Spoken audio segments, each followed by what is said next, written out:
الذین اصطفیٰ اما بعد فاعوذ باللہ من الشیطان الرجیم بسم اللہ الرحمن الرحیم۔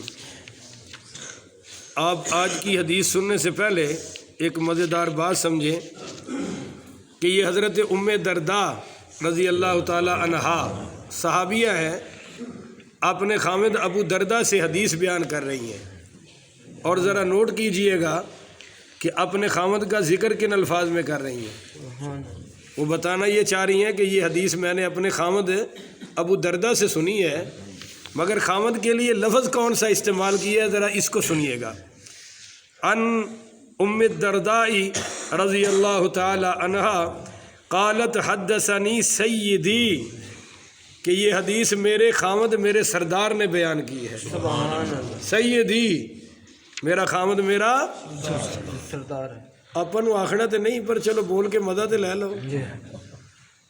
میرا خامد میرا سردار ہے، اور ساڑھے والی کہندی ہے نا میرا بندہ، انہاں سانو سرداری تے لا تے بندگی تے لا چھڑے ہے۔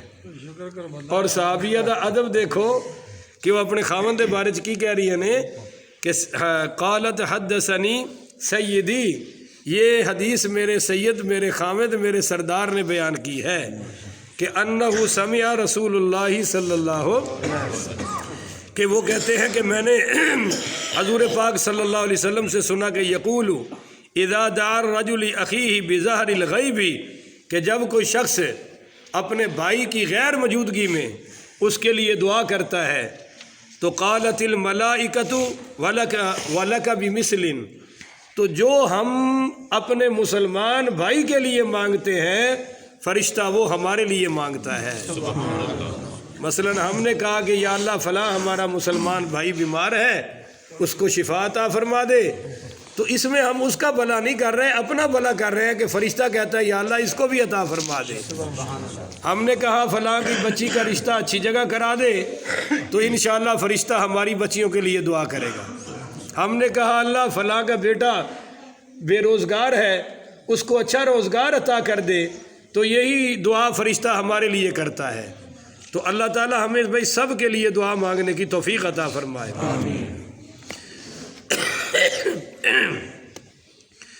وعن عبد اللہ بن عمرو بن العاص رضی اللہ تعالی عنہ ان رسول اللہ صلی اللہ علیہ وآلہ وسلم قال ان اسرع الدعاء اجابۃ دعوت غائب لغائب۔ آپ صلی اللہ حضرت عبداللہ بن عمرو بن العاص رضی اللہ تعالی عنہ روایت کرتے ہیں کہ رسول پاک صلی اللہ علیہ وآلہ وسلم نے ارشاد فرمایا کہ سب سے جلدی جو جلدی میں دعا قبول ہوتی ہے وہ ہوتی ہے جو غائب کے لیے کرتا ہے۔ بولو جو غائب ہے، یعنی جو ہمارے بھائی ادھر نہیں ہیں، ہم تنہائی میں ان کے لیے دعا کریں تو یہ دعا سب سے قبول ہوتی ہے۔ صاف ظاہر ہے کہ جب ہماری مانگی ہوئی قبول ہے تو جو فرشتہ اس کے جواب میں ہمارے لیے مانگ رہا ہے بولیے وہ بھی قبول ہے، تو اس لیے یہ دعا سب سے جلدی قبول ہوتی ہے۔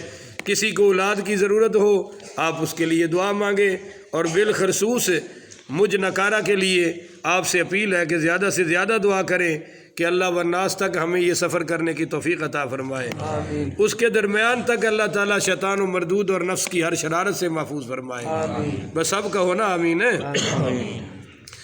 وعن ابی ہریرہ رضی اللہ تعالی عنہ ان رسول اللہ صلی اللہ علیہ وسلم ثلاث دعوات مستجابات لا شک فیہن، آپ نے فرمایا کہ تین شخص ایسے ہیں کہ جن کی دعا ضرور قبول ہوتی ہے، اور یہ الفاظ آ رہے ہیں کہ لا شک فیہن، ان کی دعا کی قبولیت میں کوئی شک نہیں۔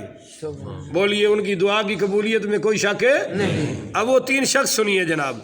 دعوت الوالدی، پہلی دعا ہے جو فوری قبول ہوتی ہے، وہ والد کی دعا ہے اولاد کے حق میں۔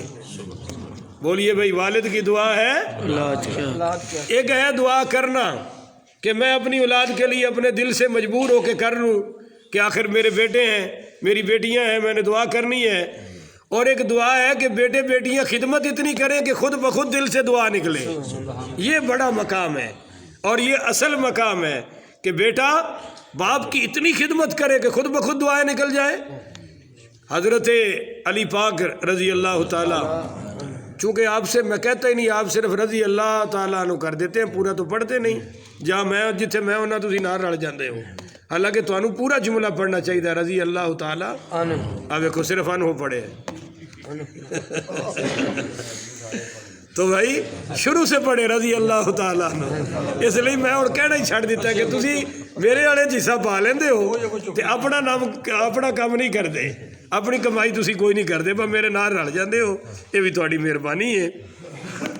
مولا علی پاک رضی اللہ تعالیٰ عنہ سے پوچھا گیا کہ آپ کا بیٹا حسن کیسا ہے, آپ کا بیٹا حسن کیسا ہے؟ تو آپ نے فرمایا آؤ میں تمہیں بتاؤں کہ بیٹا کیسا ہوتا ہے. فرمایا جب میں چلتا ہوں تو وہ میرے آگے نہیں چلتا کہ میری کانڈ میرے پیو نو نہ ہو جائے, سمجھ رہے ہو جناب. اور فرمایا جب میں سوتا ہوں تو میرا بیٹا چھت پہ چڑھ کے پیرا دیتا ہے کہ کہیں کھٹکا ہو گیا تو میرے بابا کی نیند خراب ہو جائے گی.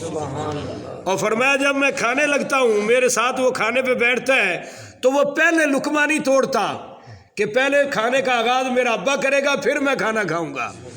اور فرمایا اگر کھانے میں کوئی اچھی چیز ہو تو وہ میرے لقمے کے بعد لقمہ لگاتا ہے کہ شاید یہاں سے میرے باپ نے کھانا ہو, شاید یہاں سے کھانا ہو. فرمایا اسی طرح میری ہاں کے ساتھ ہاں کرتا ہے, میری نہ کے ساتھ نہ کرتا ہے, اس کو بیٹا کہتے ہیں. وہ میری ہر راحت کا خیال کرتا ہے اور ہر میری خوشی کا. تو پہلی دعا جو قبول ہوتی ہے وہ دعوت الوالدی, والد کی دعا ہے اپنی اولاد کے حق میں. بولیے والد کی دعا ہے اپنی, حت الامکان والد کو بھی چاہیے کہ وہ دعاؤں کا سلسلہ جاری رکھے, کیونکہ یہ معاملہ ہمارا اللہ سے ہے, اولاد سے. اولاد اپنے کردار کا جواب دے گی. ہاں کہتے ہیں کہ ایک بازار میں ابن جوزی نے لکھا ہے کہ ایک نوجوان بوڑھے کی پٹائی کر رہا تھا, وہ بوڑھا ضعیف العمر تھا. تو کسی نے اس کو کہا کہ شرم کرو, یہ تیرے والد کی عمر کا ہے, تو اس کو مار رہا ہے. تو وہ جو مار کھا رہا تھا بوڑھا کہنے لگا جی میں والد ہی ہوں, میں اس کا ابا ہی ہوں, اس کو کہو اور مارے. ہوگا بھی پھر تو تمہیں ڈبل شرم کرنی چاہیے, یہ تیرا سکا باپ ہے. تو کہنے لگا نہیں حضرت اس کو مارنا چاہیے کیونکہ یہ وہی جگہ ہے جہاں میں نے اپنے باپ کو مارا تھا. جو جیسی کرنی ویسی بھرنی, نہ مانے تو کر کے دیکھے. تو عرض کر رہا تھا بھائی پہلی دعا تو ہے والد کی. دوسری دعوت المظلومی, مظلوم کی دعا اللہ فوری قبول کرتا ہے. بولیے مظلوم کی دعا اللہ فوری قبول کرتا ہے, اور وہ مظلوم کافر بھی ہو اللہ اس کی دعا قبول کرتا ہے. تو ظلم سے بچیں, ظلم ہاتھ سے بھی ہوتا ہے, ظلم کردار سے بھی ہوتا ہے, ظلم زبان سے بھی ہوتا ہے, ہر ظلم سے بچنا چاہیے. نہیں تو یاد رکھیے کہ مظلوم کی دعا اللہ فوری قبول کرتا ہے. تیسرا ہے جی ودعوت المسافر, اللہ مسافر کی دعا فوری قبول کرتا ہے. ساڈے ہوں سفر میں جاؤ تو فلمیں لگی ہوندیاں نے, گانے لگے ہوندے نے اور عجیب عجیب تماشے ہوئے نے. بہرحال سلاسن ایک حدیث میں آ رہا ہے کہ سلاسن حق اللہ اللہ یرد لہم دعوت الصائم حتی یفطر والمظلوم حتی ینتصر والمسافر حتی یرجع. حضور پاک پڑھیے صلی اللہ علیہ وآلہ وسلم نے فرمایا کہ 3 دعائیں ایسی ہیں کہ جن کی قبولیت میں کوئی شک نہیں ہے. اللہ تعالیٰ ان کی دعا کو کبھی رد نہیں کرتا. اللہ نے اپنے ذمے لے لیا ہے, یہ لفظ سمجھ لے, حق علی اللہ, اللہ نے اپنے ذمے لے لیا ہے کہ ان 3 کی دعائیں میں نے ضرور قبول کرنی ہے. نمبر 1 فرمایا دعوت الصائم حتی یفطر, ایک تو ہے روزے دار کی دعا افطار کے وقت اللہ ضرور قبول کرتا ہے. اور ساری افطاری ایسے جی لنگ جاتی ہے, پھڑ ہوئے ہے, رکھ ہوئے, ادھر کر ہوئے ہے, کر چل اللہ اللہ خیر. پتہ ہی نہیں مسلمان روزے دار کو کہ یہ کتنا قیمتی وقت ہے. دوسرا جی والمظلوم ینتصر, آپ نے فرمایا دوسرے مظلوم کی دعا جب تک کہ وہ بدلہ نہ لے لے. بولیے جب تک کہ وہ ہاں یا تو فوری اس سے معافی مانگ لے یا وہ خود بدلہ لے لے. اگر اس نے خود بھی بدلہ نہ لے سکا اور ہم نے معافی بھی نہیں مانگی تو پھر تگڑے ہو جائیے, اللہ خود آ رہا ہے, اللہ اس کی مدد کو خود آ رہا ہے. اور تیسرا حضور پاک صلی اللہ علیہ وسلم نے فرمایا والمسافر حتی یرجع, اور تیسری دعا مسافر کی ہے جب تک کہ وہ گھر واپس لوٹ نہ آئے. تو بھائی اللہ تعالی ہمیں یہ عمل کی توفیق عطا فرمائے. ان عبداللہ ابن عمر ابن العاص قال مات رجل بالمدینة ممن ولد بها. حضرت عبداللہ ابن عمر ابن العاص کہتے ہیں کہ ایک شخص کی پیدائش مدینہ منورہ میں ہوئی اور اس کی وفات بھی مدینہ بولیے مدینہ میں ہوئی. فصلی علیہ رسول اللہ صلی اللہ علیہ وسلم, حضور صلی اللہ علیہ وسلم نے اس کا جنازہ پڑھایا. ثم قال, پھر فرمایا لیتہ مات بغیر مولدہ, کاش کہ یہ جہاں پیدا ہوا ہے وہاں نہ مرتا. جہاں پیدا ہوا ہے وہاں یعنی جو مدینہ میں ہی پیدا ہوا اور مدینہ ہی مر گیا تو کاش یہ یہاں نہ مرتا. قالو ولیما ذاک یا رسول اللہ, میں نے پوچھا یا رسول اللہ وہ کیوں کہ جہاں پیدا ہوا ہے وہاں نہ مرتا.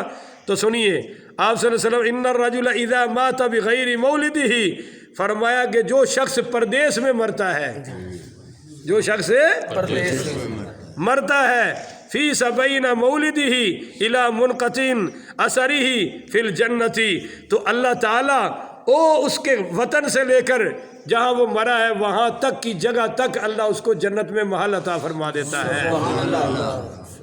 اور ساڈا مدینے بھی مرے تھے انہوں اسی عادل گڑھ لے آنا ہوتا ہے. ان پہلے پاکستان لے آنے نے پھر انہوں دفن کر کے بڑی چھال مار لئیے میں چلو جی ابے دی لاش آ گئی ہے. با اللہ دے بندے مکے فوت ہویا مدینے فوت ہویا اتھے ہی دفن ہو لین دے, ایتھے لے آ کے کیڑا تو انہوں دفتر چ بٹھا دینا ہے, ایتھے بھی تو زمین چ جانا ہے نا. تو حضور فرما رہے ہیں کہ اگر پردیس چ فوت ہوئے اس تو لے کے اتھوں تک اللہ انہوں اینی جگہ جنت عطا فرمائے گا. کہو نا سبحان اللہ. چلو ایک حدیث اور سن لو پھر کل ایک نواں مضمون شروع ہو جائے گا, اس لیے میں پورا کر دیا, بس 2 منٹ لگن گے. قال قال رسول اللہ صلی اللہ علیہ وسلم ذات یوم ما تعدون الشہید فیکم. حضور پاک پڑھیے صلی اللہ علیہ وآلہ وسلم نے پوچھا کہ تم میں میرے صحابہ تم ایک دن ارشاد فرمایا کہ تم شہید کس کو سمجھتے ہو, بولیے شہید ہے. تو صحابہ کرام نے عرض کیا یا رسول اللہ من قتل فی سبیل اللہ, جو اللہ کی راہ میں شہید ہو جائے, جو اللہ کی راہ میں قتل ہو جائے ہم صرف اس کو شہید سمجھتے ہیں. تو آپ نے فرمایا امتی اذا لقیل, کہ پھر تم کیا سمجھتے ہو اذا